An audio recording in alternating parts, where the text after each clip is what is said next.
All right, let's do this job for a pain-in-the-ass customer. So I'm going to be putting in this pedicure chair. And I actually had to go for this lady driving around for 3 hours so that I could pick this thing up because she got it on Facebook Marketplace. I had to pay for it with cash out of my own pocket, and I don't expect to be paid back soon for that. Then I dropped it off and told her I'd be back. I'd put the pipes in. And she's texting me nonstop. When are you going to put my pipes in? All you got to do is put the pipes in. When are you going to put my pipes in? Like, damn, babe. Over the weekend when I'm home, I'm going to put the thing in, all right? Luckily, this room is right behind the kitchen, so I'm going to pop out from the kitchen sink, and I'm just going to shoot it through the wall. The drain's going to be a little bit more of a pain in the ass, but whatever. Anyway, throughout all this, I got to admire her spirit, you know? Whenever she sees me stressed out about the bills and, putting food on the table, paying for the life that we live, she's like, I'm going to start a business. Like, yeah, that's what I was thinking. Let's make a long-term investment that may not pay out for another 2 years. That should ease my troubled mind. So we'll go through some of the businesses that we started so far. The first one was Ricky's Keto Bakery. That one actually did really well. She was baking cookies and pies, and I was selling them on Facebook. And man, let me tell you, I was selling the shit out of these cookies. I was off work. I made a menu and everything. I had these boxes with special print on them. It was great. I was actually considering never going back to plumbing and just renting out a space and opening a bakery. But then she got tired of baking the cookies, and that pretty much went out the window.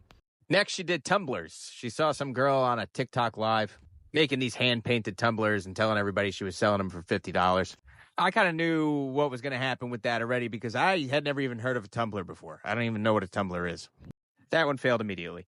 Next was R&S Custom Tees, a T-shirt printing business, which she asked me to do some advertising online, and I did. I went and wrote a post on a local group. Within about an hour, I was able to close about $1,000 in sales on T-shirts. The only problem was she didn't know how to make T-shirts. So that ship sank fast, too. But like I said, you got to admire her spirit. I mean, I'm rooting for her. God damn it, I'm fucking rooting for her. I mean, when I got married, I thought that I married poor. It turns out I just married a group of entrepreneurs that hadn't made it yet. And all they need is a linchpin. And that's me. I'm always going to be your linchpin, babe. So, anyway, got this thing all done. Nails by Ricky. Grand opening to be determined. Anyway. All right, welcome to another episode of Working Every Day Until I'm a Millionaire. Right now, we're about 14 years into this experiment, and by the time my bills are paid this week, I'll have about $300. So I feel comfortable to say that I should have my first million by the time I turn 47,000. I mean, those are really the golden years, don't you think?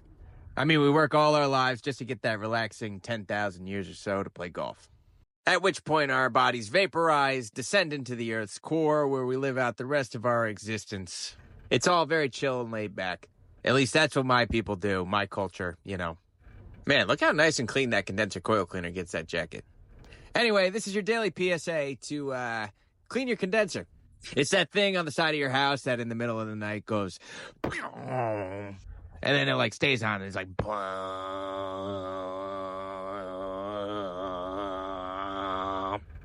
So clean your condenser coil, change your TXV, look it up on YouTube, easy job.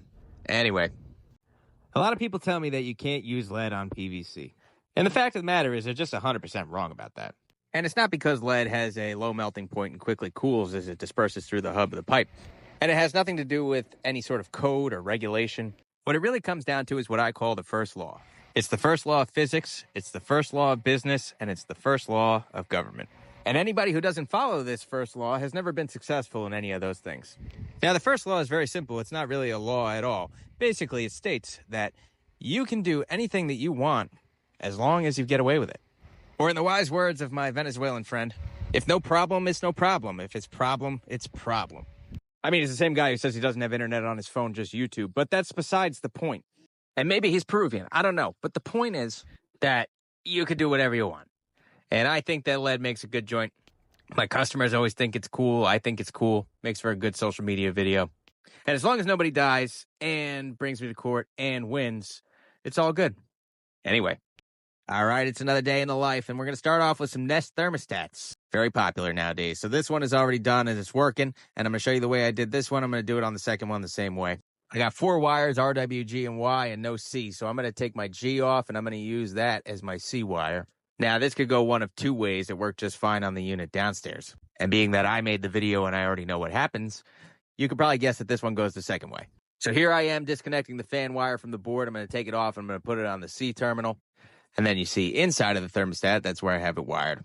Now, this one, after I went through the prompts and actually turned it on, the condenser came on, but not the fan, so I had to jump Y and G inside of the unit. Next call, somebody else sold this. This pan switch didn't operate when the pan filled up with water. We're going to put in a secondary switch to shut off the condenser in the case that the pan inside of the unit overflows.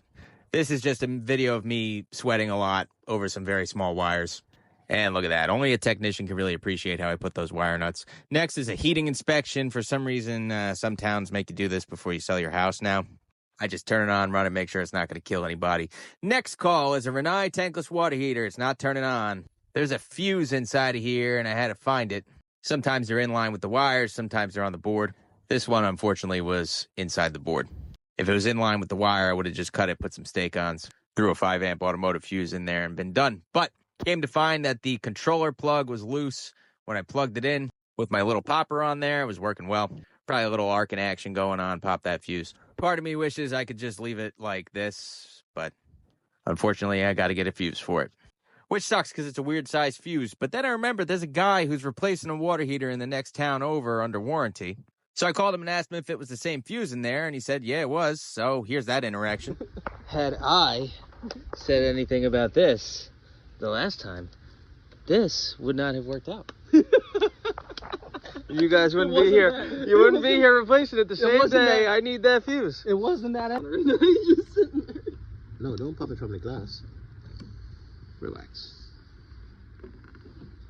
Ben knows how to find the sweet spot. He's on kid number like 7. Shit. So anyway, got back to the house, put that fuse in there. I wound up ordering both the control and the fuse, since the parts are back order. And then, strangely enough, 94 degrees outside, and we got no calls. So here I am, on call, waiting around. Anyway, my wife is mad at me because I've been working late a lot lately. Last night I got home 10:30. The night before that I got home after midnight.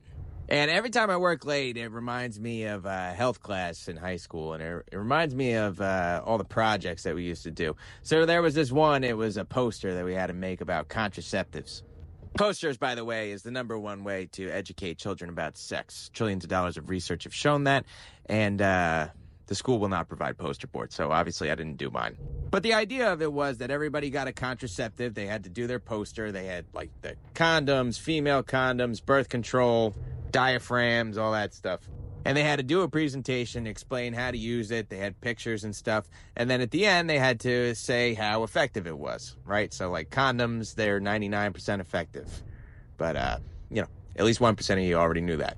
And so my buddy James, who's passed away, unfortunately, was the last presentation. And his contraceptive was the pull-out method. Basically, no contraceptive, it's just timing. And at the end of his presentation, he told the class that the pull-out method was 79% effective. Which in my head, I said, those are fucking great odds. Like, if I had a 79% chance of winning the lottery, I would put every single dollar I ever made into it. You know what I mean? So, anyway, fast forward a little bit. Now I got 4 kids, and I got to fucking work late. But at least 21% of you knew that one already. Anyway.